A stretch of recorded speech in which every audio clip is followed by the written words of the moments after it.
अस्सलाम वालेकुम। Voice of America के वाशिंगटन स्टूडियो से मैं हूँ सारा जमान। आप देख रहे हैं व्यू 360। आज के शो में IMF चीनी कर्जों की अदायगी के लिए पाकिस्तान को फंड्स ना दे, अमरीकी वज़ीर ख़ारिजा का बयान। पाकिस्तान की नई आने वाली हुकूमत के साथ अमरीका कैसे ताल्लुकात की बुनियाद रख रहा है, इसी मौजू पर तफसीली गुफ्तगू है आज के शो में। और आज प्रोग्राम में और किन मौज़ूआत पर हम आपके लिए रिपोर्ट्स लेकर आए हैं, देखते हैं उसकी एक झलक। ये है वॉइस ऑफ अमेरिका की पेशकश व्यू 360। अल्लाह ना करे कोई इमरजेंसी हो जाती है। पाकिस्तान में जदीद तर्ज के शॉपिंग मॉल्स क्या सिक्योरिटी के बैनुल-अक़वामी मयार पर पूरे उतरते हैं? एक पैसा नहीं लेते हैं यहाँ तक। भारत में एक स्कूल की तरफ से क़ुव्वत समात से महरूम बच्चों के लिए अनमोल तोहफा। और अमरीकी सियासत में कदम रखने वाले एक मुसलमान उम्मीदवार से मुलाकात।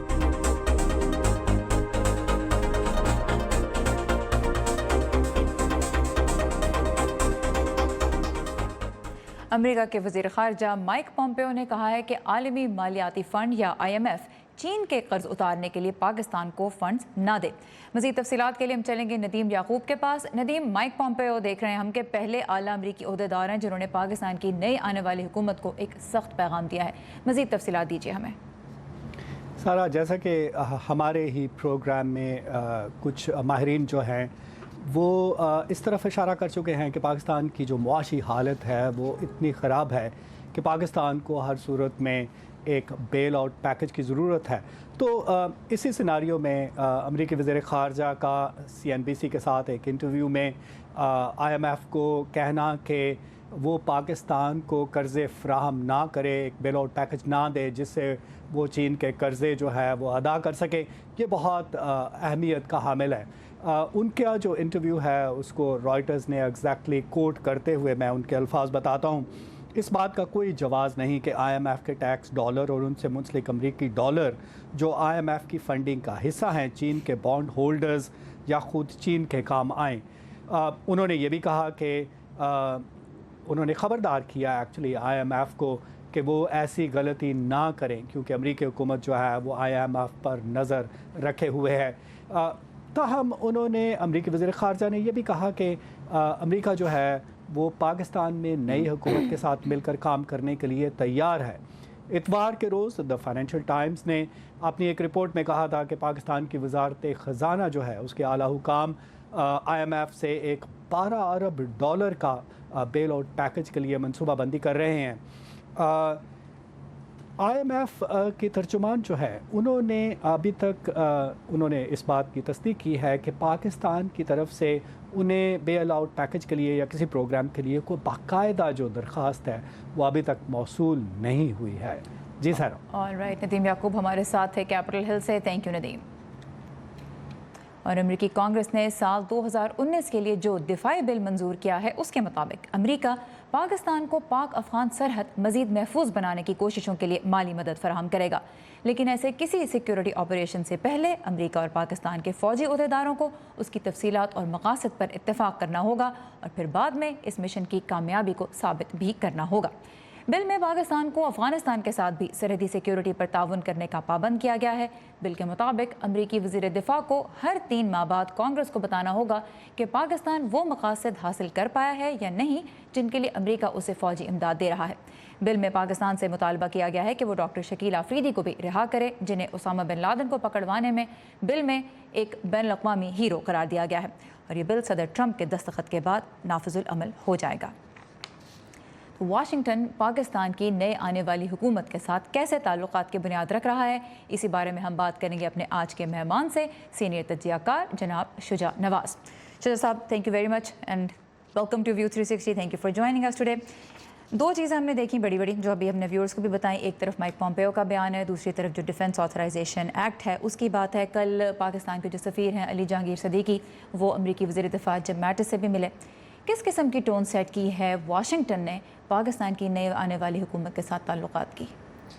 ये ज़रा मिक्स्ड मैसेजेस जा रहे हैं और मैं समझता हूँ कि इसका ज़्यादा फ़ायदा नहीं होगा, इसलिए कि पाकिस्तान के पास भी कुछ पत्ते हैं। सबसे बड़ा पत्ता जो है उनके पास वो एयरलाइन ऑफ कम्युनिकेशन है जो अब तक वो नहीं खेले, और अगर एयरलाइन ऑफ कम्युनिकेशन पाकिस्तान बंद कर दे तो अमेरिका की फ़ज़ाई जंग افغانستان میں بالکل بند ہو جائے گی، کیونکہ ان کے پاس کوئی اور راستہ نہیں ہے افغانستان میں ایئر کرافٹ بھیجنے کا، بجائے روس کے علاوہ، اور ٹرانسپورٹ سپلائز جو ہیں وہ روس کی طرف سے 14 گنا مہنگی پڑتی ہیں. تو وہ ایک بات ہے، لیکن ضروری نہیں ہے کہ حالات بد سے بدتر ہوں. ایک نئی حکومت آئی ہے پاکستان میں، اور اب موقع ہے امریکہ کے لیے کہ تعلقات بہتر کیے جائیں کسی طرح سے. اور ایک بات میں یہ بھی ضرور کہہ دوں کہ IMF کے حوالے سے کہ وہ پاکستان کا حق بنتا ہے کہ اگر ایک وہ مثبت قسم کا پروگرام لائے IMF کے سامنے، تو IMF کی تمام ممبرشپ اس پہ نظر ثانی کر کے اپروو کرے گی. لیکن پاکستان کی ضروریات بہت زیادہ ہیں، $12 بلین سے. اس سال میں $25 بلین کا خسارہ ہوگا، جو کہ برآمد کے لیے اور پرانے جو لونز ہیں ان کے قرضوں کو اتارنے کے لیے. لیکن جیسے آپ نے کہا کہ ایک مکسڈ میسج ہے، اور جب سویلین جو ڈپلومیٹک سائڈ ہے وزیر خارجہ وہ ایک سخت بیان دے رہے ہیں، جو وزارت دفاع ہے اس کی جانب سے کوآپریشن کی ہم بات سنتے ہیں. اور آپ نے جس طرح ذکر کیا کہ لائنز آف کمیونیکیشن کو روکنے کا، تو جو پچھلے وزیر دفاع تھے پاکستان کے خرم دستگیر، انہوں نے اپنے آخری دن وائس آف امریکہ کو ہمیں انٹرویو دیتے ہوئے کہا کہ پاکستان کے پاس وہ آپشن ہے، وہ اس کو یوز کر سکتا ہے. بہرحال پھر نگراں حکومت آ گئی. اب عمران خان صاحب کی اگر بات کریں تو انہوں نے اپنے جو منشور تھا اس میں بھی، اور آنے کے بعد اپنی جو جیت ہے اس کی ڈکلریشن کے بعد پہلی اسپیچ میں بھی کہا کہ ہم احترام کی بنیاد پہ اور بیلنس کی بنیاد پہ ریلیشن شپ چاہتے ہیں، اور امریکہ اب تک ایسے سمجھتا رہا ہے کہ وہ ہمیں پیسے دے رہا ہے اور ہم اس کی جنگ لڑ رہے ہیں. پاکستان کی طرف سے آپ کسی بڑے شفٹ کو ایکسپیکٹ کرتے ہیں، خاص طور پہ جب وزیر خارجہ امریکہ کے اتنا سخت بیان دیتے ہیں؟ ایک تو میں ایک بات درست کر دوں کہ امریکہ کی طرف سے جو امداد پاکستان کی طرف جاری ہے، پچھلے 2 سال سے کوئی امداد نہیں گئی. دوسری، اس کی مقدار بہت کم ہے. پاکستان کے اپنے لوگ جو ہیں وہ 14 سے 16 بلین ڈالر ہر سال بھیج رہے ہیں ملک سے باہر جو رہتے ہیں پاکستانی، ریمیٹنسز جو ہیں. تو امریکہ کی اسسٹنس جو ہے بہت کم ہے، اس کا وہ اثر نہیں ہوتا. لیکن بہت ضروری ہے کہ امریکہ کے ساتھ تعلقات ہوں، اس لیے کہ اس خطے میں امریکہ کے دوسرے ممالک کے ساتھ اچھے تعلقات ہیں، افغانستان کے ساتھ ہیں، ہندوستان کے ساتھ ہیں. پاکستان کو بھی چاہیے کہ اس خطے میں اپنے علاقائی تعلقات بہتر کرے اور اس بیسس پہ پھر امریکہ کے ساتھ بات چیت کرے، کیونکہ پاکستان کوئی چھوٹا موٹا ملک نہیں ہے، بہت اہم ملک ہے. اور امریکہ کے ساتھ مل کے افغانستان میں صلح اور امن قائم کر سکتا ہے، ایران کے ساتھ تعلقات بہتر کر سکتا ہے. جو علاقائی ملک ہیں انہوں نے تو عمران خان صاحب کو قیادت، ان کی جو قیادت ہے، انہوں نے عمران خان صاحب کو کال کر کے مبارکباد دی. ہم نے دیکھا بھارت کے وزیر اعظم نریندر مودی نے، اس کے علاوہ افغان صدر اشرف غنی نے، اور دونوں نے ہی اپنی جو بات چیت کی اس میں ایک نئے آغاز کی بات بھی کی. تو ایک طرح سے بال پاکستان کے کورٹ میں آ جاتا ہے. لیکن پاکستان پھر کر کیا سکتا ہے ایفیکٹولی؟ پاکستان یہ کر سکتا ہے کہ اپنی پالیسیز کو سیدھے راستے پہ لے آئے اور ایسے فیصلے کرے کہ پاکستان کی نہ صرف سیاست بلکہ اقتصادی حالت جو ہے وہ بہتر ہو، کیونکہ اس کی بنا پہ وہ اسسٹنس بھی لے سکتا ہے اور فارن انویسٹمنٹ بھی لا سکتا ہے. ایک اور بات میں درست کر دوں کہ چین کی جو انویسٹمنٹ ہے $46 بلین کی بات کر رہے ہیں وہ، جس میں $36 بلین انفراسٹرکچر ڈیولپمنٹ ہے، وہ انویسٹمنٹ ہے، وہ سب لونز نہیں ہیں. تو یہ نہیں کہ IMF کی رقم آئے گی اور پھر وہ ایک اور راستے، ایک اور دروازے سے چین چلی جائے گی. پاکستان کے لمبے کانٹریکٹس ہیں چین کے ساتھ، جن کی بیسس پہ وہ انویسٹمنٹ کر رہے ہیں، اور ان کو جب فائدہ ہوگا ان انویسٹمنٹ سے تو ان کی ریپیمنٹس ہوں گی. ٹھیک. اچھا، میں تھوڑا سا یہ بھی آپ سے آج ڈسکس کرنا چاہتی ہوں، جو امریکی میڈیا پاکستان کی نئی آنے والی حکومت کے بارے میں کہہ رہا ہے. واشنگٹن پوسٹ میں ایک آپڈ چھپا جس کا ٹائٹل ہی یہ تھا کہ پاکستان کے نئے آنے والے ممکنہ وزیر اعظم جو ہیں وہ طالبان سمپتائزر ہیں، طالبان کے ساتھ ہمدردی رکھتے ہیں. پھر ان آرٹیکلز میں جو واشنگٹن پوسٹ میں اور دی نیو یارکر میں جو چھپے ہیں، ان میں ایک چیز ہم نے یہ دیکھی ہے کہ یہ پکچر پینٹ کی گئی ہے کہ جو نئی حکومت آ رہی ہے وہ فوج کی مدد سے آ رہی ہے، اور فوج کے ساتھ جو اس کے ریلیشنز ہوں گے وہ ایسے ہوں گے کہ خاص طور پہ خارجہ پالیسی امور میں سویلین گورنمنٹ کے پاس اسپیس نہیں ہوگی، وہ کنٹرول فوج کے ہاتھ میں رہے گا، جس کا مطلب یہ ہے کہ کسی تبدیلی کی توقع نہ پاکستان کے اندر سے کی جائے اور نہ پاکستان کی فارن پالیسی میں بہت بڑی کوئی توقع کی جائے۔ پہلے تو یہ بتائیے، یہ وہ اخبارات ہیں، یہ وہ رسالے ہیں جن کو واشنگٹن کی اسٹیبلشمنٹ پڑھتی ہے، پالیسی میکرز پڑھتے ہیں، کیا امپریشن مل رہا ہے یہاں پہ پاکستان کے بارے میں ایسے آرٹیکل سے؟ آپ نے نیو یارک ٹائمز کا اداریہ جو ہے ایڈیٹوریل وہ نہیں، اس کا ذکر نہیں کیا، وہ میں سمجھتا ہوں کہ زیادہ بیلنسڈ تھا، جس میں تنقید بھی تھی لیکن امید بھی ظاہر کی کہ موقع ہے امریکہ اور پاکستان کو اپنے تعلقات بہتر کرنے کا۔ تو واشنگٹن کے اندر بیلٹ وے کا جو ہم کہتے ہیں اس کو میں کہتا ہوں ایکو چیمبر، ایک بعض گشت ہوتی ہے، ایک سٹوری نکلتی ہے پھر اسی کو اٹھا کے دوسرے ریپیٹ کرتے ہیں۔ اب الیکشن کے دوران ظاہر ہے کہ تنقید تھی کہ فوج نے پی ایم ایل این کے خلاف، نواز شریف کے خلاف کارروائی کی، سپورٹ کی کورٹس میں۔ یہ بھی رپورٹس آئی کہ فوج نے کچھ امیدواروں کو توڑا کہ وہ پی ایم ایل این کے بجائے انڈیپینڈنٹ۔ لیکن ان رپورٹ سے قطع نظر اگر ہم صرف اس بات کو دیکھیں کہ واشنگٹن میں پاکستان کے بارے میں کیا امپریشن ہے، اور وہ یہ دیکھتے ہیں یہاں پہ کہ جو فارن پالیسی ہے پاکستان کی وہ سویلینز کے کنٹرول میں نہیں ہے اور نہ ہی اب جو الیکشن ہوا ہے اس کے بعد آئے گی، لیکن اس کو تبدیل کرنے کے لیے پاکستان میں خود تبدیلی آنی چاہیے، اور میں سمجھتا ہوں کہ اگر حکومت پرفارم کرے گی، اگر وہ جو انہوں نے وعدے کیے ہیں قوم کے ساتھ وہ پورے کرے گی، تو فوج بھی ان کا ساتھ دے گی، ان کی سپورٹ دے گی، بجائے یہ کہ پھر وہی پرانی سول ملٹری تضاد جو ہے اس کی ایک سٹوری ریپیٹ ہوتی جائے۔ alright، تو اب دیکھتے ہیں کہ پاکستان کے اندر سول ملٹری ریلیشنز کس طرح سے ایوالو کرتے ہیں اور اس کا خارجہ پالیسی پہ کیا امپیکٹ ہوتا ہے۔ اٹلانٹک کاؤنسل کے ڈسٹنگوشڈ فیلو شجاع نواز ہمارے ساتھ تھے۔ Thank you very much for your time and your insight. شکریہ۔ پاکستان کے ہمسایہ ملک افغانستان کے شہر جلال آباد میں آج مسلح افراد نے ایک سرکاری عمارت پر حملہ کر کے درجنوں افراد کو یرغمال بنا لیا۔ عینی شاہدین کے مطابق حملہ آور ایک گاڑی میں آئے اور ایک خودکش حملہ کرنے کے بعد پناہ گزینوں کی امداد کے محکمے کی عمارت میں داخل ہو گئے۔ کچھ ہی دیر بعد وہ گاڑی بھی دھماکے سے اڑ گئی۔ فی الحال یہ معلومات ابھی نہیں آئیں کہ کتنے افراد اس حملے میں ہلاک ہوئے ہیں۔ بہرحال متعدد افراد زخمی ہو گئے ہیں جنہیں اسپتال پہنچایا گیا، اور اس کے علاوہ آج کے دن ہی افغان صوبے فرا میں بھی ایک سڑک کے کنارے نصب ایک بم دھماکے میں 11 افراد ہلاک ہو گئے۔ تازہ ترین خبروں کے لیے آئیے ہماری ویب سائٹ urdu.voa.com پہ۔ امریکہ کے صدر ڈونلڈ ٹرمپ کہہ چکے ہیں کہ وہ ایران کی قیادت سے بلا شرائط ملاقات اور مذاکرات کرنے کے لیے تیار ہیں، تاہم ایران کا موقف یہ ہے کہ جب تک ایران نیوکلیئر ڈیل پہ امریکہ کوئی پیش رفت نہیں کرتا مذاکرات کرنا مشکل ہوگا۔ اس خبر سمیت دیگر اہم بین الاقوامی خبروں کے لیے آئیے ہماری ویب سائٹ urdu.voa.com پر۔ امی، حکمران امریکہ کے ہوں یا ہندوستان کے، افغانستان کے یا پھر پاکستان کے، انہیں کچھ نہ کچھ تو کہنا ہے نا اپنے ملک کے لیے۔ لیکن ایسے میں ہمارا کام کسی حکمران کی بات پر ناراض ہو جانا یا پھر تالیاں بجانا تھوڑا ہی ہے۔ خدا بس اتنی سمجھ دے کہ جو جیسا کہے ہم اسے ویسے کا ویسا آپ تک پہنچا سکیں۔ باقی پھر آپ تو سمجھدار ہیں ہی، بڑی جنگ پاکستان ٹیررزم کے خلاف لڑ رہا ہے اس پروفیشن میں نا امی، بس اتنا سا تو خواب ہے۔ خبر جیسی پہنچے ویسی، ویو 360 صرف آج نیوز پر۔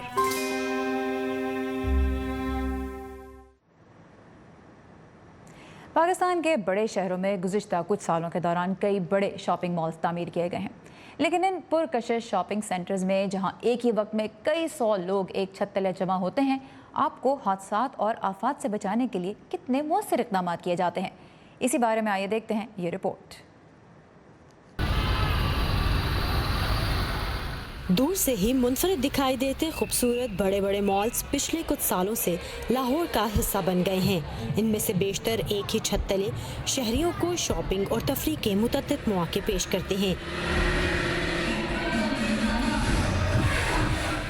اور اسی لیے گھر والوں یا دوستوں کے ساتھ سیر کے لیے نکلنے والوں کی ایک پسندیدہ منزل بن چکے ہیں۔ بظاہر تو یہاں کسی سہولت کی کمی نہیں، لیکن یہاں چلتے پھرتے لوگ کتنے محفوظ ہیں۔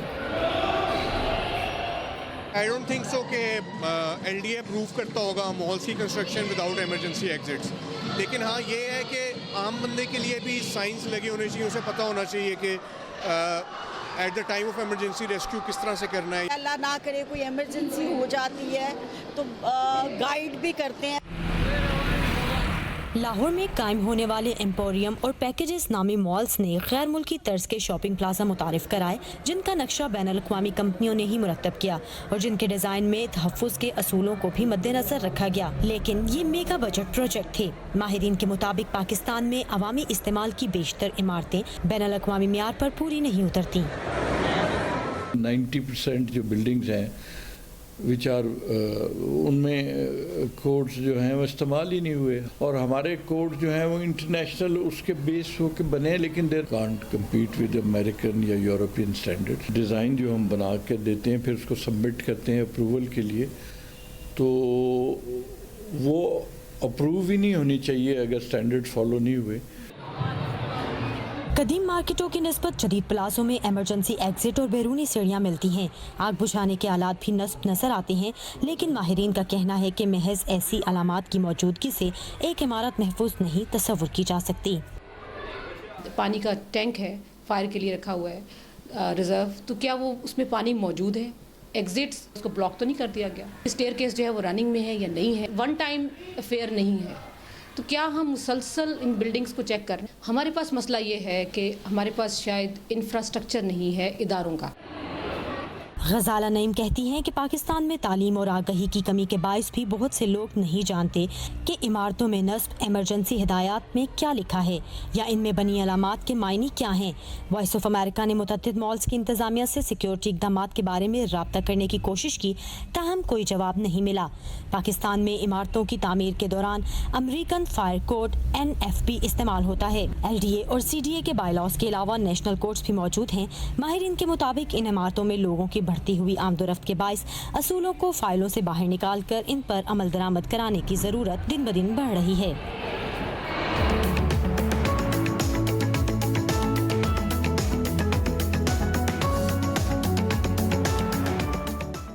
क़ुव्वत समात से महरूम बहुत से बच्चे कॉकलियर इम्प्लांट नामी आले की मदद से सुन भी सकते हैं, लेकिन ये लाखों का होता है और इसीलिए बेशतर गरीब घरानों की पहुंच से दूर।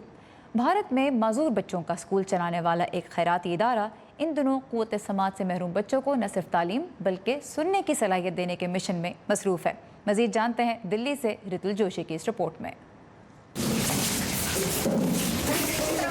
10 साल पहले शोम्पा रॉय अपने बेटे विशाल को सिर्फ इस उम्मीद भरे खौफ से स्कूल में लेकर आई थी कि पैदाइशी तौर पर सुनने बोलने से माजूर उनका बच्चा कहीं तालीम से भी महरूम न रह जाए। शोम्पा ने सपने में भी नहीं सोचा था कि यहाँ विशाल के लिए इल्म के साथ साथ आवाज़ की दुनिया भी खुल जाएगी। वो सुन लेता है और अभी मैं घर में भी क्लास कराती हूँ और वहीं भी थेरेपी चलता है, तो काफ़ी कुछ सीख लिया है। गुज़िश्ता साल विशाल को स्कूल की तरफ से कॉकलियर इम्प्लांट लगवाया गया। स्पीच थेरेपी के जरिए अब वो धीरे धीरे सुन और बोल पाने के एहसास से वाकिफ हो रहा है। ये क्या है? विशाल जैसे 7 और बच्चों को कॉकलियर इम्प्लांट्स लग चुके हैं। इस मुहिम की शुरुआत 2016 में हुई, जब स्कूल को चलाने वाले रोटरी क्लब ऑफ टेली रिवरसाइड ने 4 बच्चों को कॉकलियर इम्प्लांट लगवाए। हर सर्जरी का खर्च तकरीबन 7.5 लाख रुपए था, जिसमें से 3 लाख रुपए प्राइम मिनिस्टर्स रिलीफ फंड से मिले। जो पेरेंट्स आते हैं पहला सवाल ये करते हैं कि हमसे आप पैसे लेंगे क्या? हम लोग बिल्कुल भी इनसे एक पैसा नहीं लेते हैं। यहाँ तक कि इन बच्चों की ड्रेसिंग है, दवाई जो भी ज़रूरत है, वो सारा कुछ हम लोग ही खर्च करते हैं। इस स्कूल में एडमिशन हुआ, मैडम की इतनी मेहरबानी हुई कि बच्ची ने ज़्यादा दिन मेडिसिन भी नहीं खाई, ना ज़्यादा इधर उधर भटकना पड़ा। इस वक्त स्कूल के 4 बच्चे ऑपरेशन के लिए कतार में हैं। रोटरी इंटरनेशनल जैसे ऑर्गेनाइजेशंस और कई लोग मदद के लिए आगे आए हैं, लेकिन मुश्किलें भी कम नहीं। जो हम लोग डिपेंड कर रहे थे प्राइम मिनिस्टर फंड के लिए, वहाँ पर क्या है कि 2 बच्चों का ही 1 महीने में वो लोग फंड देते हैं। पहले इतनी डिमांड नहीं थी, अब क्या हो गया है कि काफ़ी डिमांड आ गई है, तो वो लोग लॉटरी निकालते हैं। 62 बच्चों वाले स्कूल में कुछ बच्चे दिमागी तौर पर कमजोर भी हैं। 24 गूंगे बहरे बच्चों में से कुछ की कॉकलियर इम्प्लांट लगाने की उम्र भी निकल चुकी है। कॉक्लियर इम्प्लांट जिस उम्र में ज़्यादातर बच्चों को लगा है, उसमें महज एक ऑपरेशन उनकी परेशानी का इलाज नहीं है। आम बच्चों की तरह आम जिंदगी जीने के लिए बहुत ज़रूरी है कि पूरा समाज उन्हें वही मोहब्बत और हमदर्दी दे जो उन्हें उनके स्कूल से मिली है। ऋतुल जोशी, उर्दू VOA, दिल्ली। कहते हैं कि खबरें तो भाई लोकल होती हैं, लेकिन जब हमारे और दुनिया भर के मसाइल एक से लगने लगे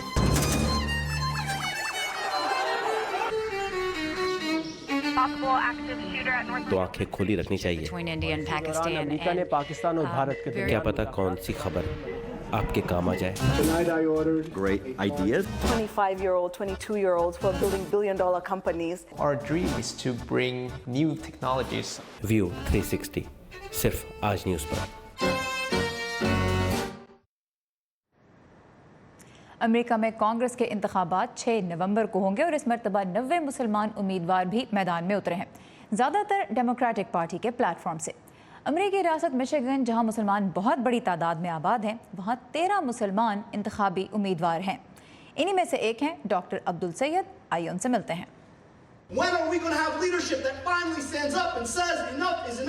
अमेरिकी रियासत मिशिगन में अरब नजाद अमेरिकी मुसलमान कम्युनिटी बड़ी तादाद में आबाद है। उन्हीं में से एक डॉक्टर अब्दुल सैयद हैं, जो मिशिगन की तारीख में शायद रियासत के पहले मुंतखब मुसलमान गवर्नर बन जाएं। बिल क्लिंटन ने मुझसे पूछा कि आपने मेडिकल स्कूल में क्यों दाखिला लिया है और क्या कभी मैं किसी ओहदे के लिए इंतखाब लड़ना चाहूँगा। उस वक्त मैं सोच रहा था कि ये मैदान मेरी बिसात से बाहर है। बिसात से बाहर उस तजुर्बे की बुनियाद पर जो उन्हें एक अरब के तौर पर मिशिगन में बड़े होने के दौरान हुआ। जब मैं हाई स्कूल की जूनियर क्लास में था, मैं अपनी फुटबॉल टीम का कप्तान हुआ करता था और 11 सितंबर के हफ्ते के दौरान मुझे फुटबॉल का वो मैच नहीं भूलता। लोगों ने हमारा मजाक उड़ाना शुरू कर दिया, मसलन पगड़ी पहनने वाला उसामा वगैरह। लेकिन अगर डॉक्टर अब्दुल सैयद काफी बड़ी तादाद में वोटर्स को खुद आमादा कर पाए तो इस बार हो सकता है कि मिशिगन ही नहीं बल्कि मुल्क की सियासी तारीख में वो पहले मुसलमान गवर्नर बनकर तारीख रकम करने वाले मुसलमान साबित हो, जहां उनका अकीदा और लिसानी पसमंजर अक्सर उनके सियासी मुखालफिन की जानिब से उन पर हमलों का बाइस बना है। डॉक्टर अब्दुल सैयद के ख्याल में मिशिगन के वोटर्स को इस तनकीद से ज्यादा दूसरी चीजों की फिक्र है। वो सिर्फ ये जानना चाहते हैं कि मैं उनके लिए क्या करना चाहता हूँ, क्या मैं उनकी बात सुन रहा हूँ या नहीं। तो फिर उन्हें इससे कोई गर्ज नहीं कि आया कि मेरा नाम अल सैयद या कुछ और है। ओसामा सिबलानी का ताल्लुक मिशिगन के शहर डियरबॉर्न से है, जहाँ वो एक अखबार शाया करते हैं। बकौल उनके गुज़िश्ता 10 बरसों के दौरान अरब नजाद अमरीकियों के लिए हालात में बड़ी तब्दीली आई है। जब बराक हुसैन ओबामा ने इलेक्शन लड़ा तो लोगों ने कहा कि वो अफ्रीकन अमेरिकन है। क्या यहाँ इतने अफ्रीकन अमेरिकन वोटर्स हैं? नहीं, लेकिन वो जीत गए, 2 दफा जीते। तो यहाँ मुसलमान अमरीकियों के लिए गवर्नर की नशिस्त जीतने के मौके मौजूद हैं। बिल्कुल। लेकिन उन्होंने ये भी वाज़ेह किया कि ये चैलेंज इतना आसान नहीं, क्योंकि डॉक्टर अब्दुल सैयद को अभी कई मरहलों से गुजरना है। उनका डेमोक्रेटिक पार्टी के कई उम्मीदवारों से भी मुकाबला होगा ताकि इस साल 7 अगस्त को वो मिशिगन में मुनक्किद होने वाले प्राइमरी इलेक्शन में रियासत मिशिगन के गवर्नर के तौर पर नामजदगी हासिल कर सकें और फिर वो नवंबर के आम इंतखाबात में रिपब्लिकन पार्टी के उम्मीदवार के मद्दे मुकाबिल होंगे। केन फॉरबा के साथ साकिबुल इस्लाम, उर्दू VOA। और इसके साथ ही ख़त्म होता है हमारा आज का व्यू 360। फीडबैक के लिए आइए facebook.com/VOA उर्दू के पेज पर और ताज़ा तरीन खबरों के लिए फॉलो कीजिए हमारी वेबसाइट urduvoa.com। सारा ज़मान को इजाज़त दीजिए। खुदा हाफिज़।